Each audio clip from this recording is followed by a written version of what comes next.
नमस्कार साथियों। बहुत ही गंभीर विषय है।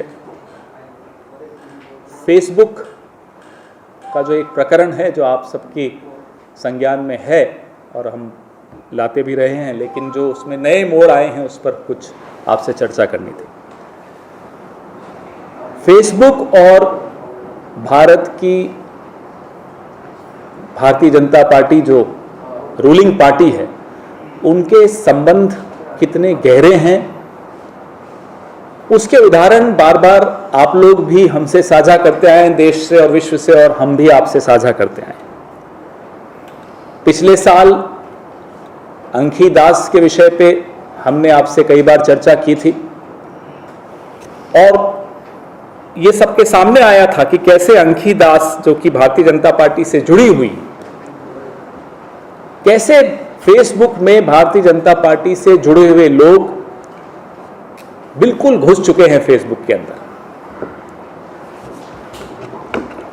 बात सिर्फ हेट स्पीच की नहीं है, बात है कि हिंदुस्तान फेसबुक का सबसे बड़ा मार्केट है। 37 करोड़ उपभोक्ता हैं फेसबुक के हिंदुस्तान में। तो उन 37 करोड़ उपभोक्ताओं के साथ जो धोखा हो रहा है, कैसे एक विचारधारा को उन पर थोपा जा रहा है, कैसे गलत fake news, fake images, fake post के माध्यम से देश में एक माहौल बनाया जा रहा है, जो माहौल देश की रूलिंग पार्टी को बिल्कुल माफिक गुजरता है। वो चाहते हैं ऐसा माहौल हो। आइए 2020 में फेसबुक की जो सेफ्टी टीम थी, जो सुरक्षा टीम थी, उन्होंने कहा था कि बजरंग दल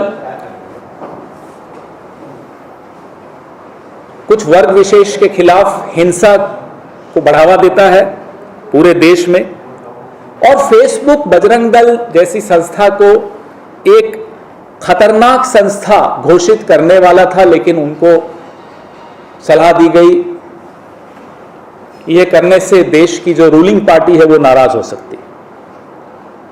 और फेसबुक ने उस संस्था को, जो फेसबुक स्वयं मानती है कि हिंसा फैलाती है या हिंसक संदेश फैलाती है और एक माहौल बनाती है देश में हिंसा का, नफरत का, फेसबुक मानती है कि वो एक डेंजरस ऑर्गेनाइजेशन है। ये फेसबुक के शब्द हैं, लेकिन फेसबुक हिम्मत नहीं जुटा पाई कि उसको एक डेंजरस ऑर्गेनाइजेशन घोषित कर सके। अब नया जो फेसबुक की एक विसल ब्लोअर है, 37 साल की इंजीनियर हैं, फ्रांसिस होगन, उन्होंने एक नया खुलासा किया है कि कैसे हिंदी और बांग्ला भाषा के जानकार फेसबुक में, हिंदुस्तान की फेसबुक की टीम में नहीं है कि जो फिल्टर कर सकें कि कौन सा संदेश फेक है या नफरत पैदा कर रहा है या एक माहौल खराब करने की कोशिश कर रहा है देश में। वो फिल्टरिंग करने के लिए जो आपके पास स्टाफ होना चाहिए, जो हिंदी और बांग्ला का जानकार हो, वो स्टाफ उनके पास नहीं है। आप सोचिए, जिस देश ने उनको 37 करोड़ उपभोक्ता दिए, जहां से वो सबसे ज्यादा कमा रहे हो, वहां उनको इतनी चिंता नहीं है कि उस देश का माहौल न बिगड़े। उसके लिए जो यथासंभव काम करना चाहिए, जिस तरह के अफसरों को, जिस तरह के कर्मचारियों को, भाषा विशेषज्ञों को लगाना चाहिए, वो नहीं लगाना उचित समझते। आखिर कारण क्या है? सिर्फ 0.2%, 1% भी नहीं, 0.2% हेट स्पीच को फेसबुक हटाता है अपने प्लेटफॉर्म से। मतलब 99.8% जो कंटेंट है फेसबुक का, जो नफरत फैलाता है देश में, जो बंटवारा फैलाता है देश में, समाज में, वो वहीं का वहीं बहाल रहता है, उसको हटाया नहीं जाता। ये बहुत गंभीर विषय है। 87% खर्च किया जाता है अपने बजट का फेसबुक द्वारा। जो इंग्लिश स्पीकिंग ऑडियंस है, जो अंग्रेजी बोलने वाली ऑडियंस है, जो सिर्फ 9% है फेसबुक के उपभोक्ताओं का। 37 करोड़ में से सिर्फ 9% हैं जो अंग्रेजी बोलते हैं, अंग्रेजी की पोस्ट पढ़ते और लिखते हैं। उन 9% पे आप 87% का खर्चा कर रहे हैं। मैं भी अपनी प्रेस वार्ता शुरू करता हूं, मैं हिंदी में शुरू करता हूं। हम अलग अलग राज्यों में हम लोग जाते हैं, कोशिश करते हैं वहां की भाषा अगर नहीं है तो हिंदी में बोलें। व्हाट्सएप के जितने फॉरवर्ड्स हम सबके पास आते हैं, रीजनल भाषाओं में ज़्यादा आते हैं और हिंदी में आते हैं। लेकिन फेसबुक की नीति देखिए, और ये मैं इसको नीति नहीं कहूँगा, ये एक चाल है, ये जानबूझकर किया जा रहा है।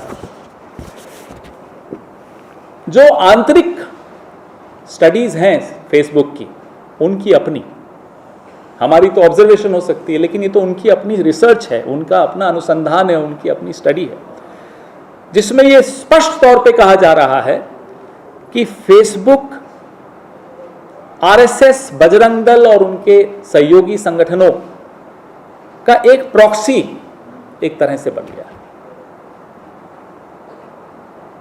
और जितने भी किसी वर्ग विशेष के खिलाफ टारगेटेड पोस्ट होती हैं, उन पर कोई एक्शन नहीं लिया जा रहा।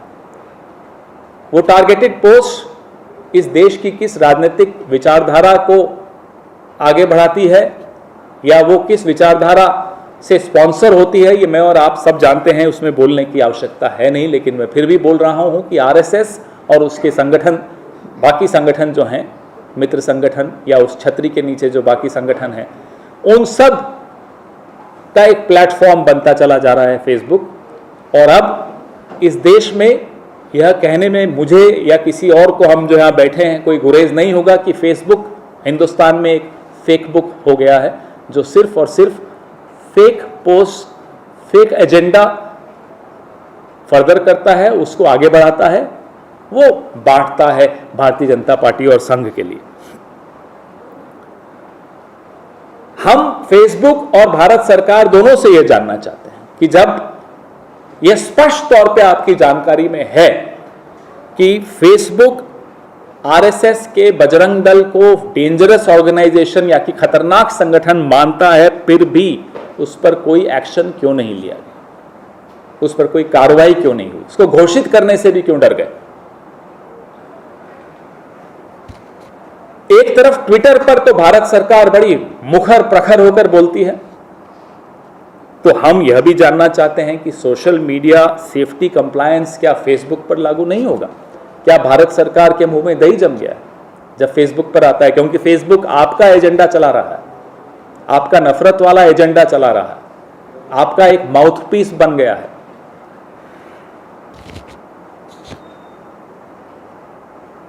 आपके आर्थिक जो इंटरेस्ट हैं, आपको कमाना है हिंदुस्तान से, हिंदुस्तान को आप एक मार्केट की तरह देखते हैं, 37 करोड़ आपके उपभोक्ता हैं, इस देश से आप कमा रहे हो और इस देश में ही बांटने की एक विचारधारा को प्रचारित कर रहे हो। कांग्रेस पार्टी यह नहीं होने देगी। लोकतंत्र के साथ इससे बड़ा खिलवाड़ होते हुए नहीं देखा। जहां आप 5 साल तक एक एजेंडा, एक विचारधारा चलाते हो और फिर चुनाव के वक्त आप लोगों का जो वोटिंग बिहेवियर है उस पर भी आप इन्फ्लुएंस करते हो, उसको आप मोड़ते हो कि कैसे वोट देना है।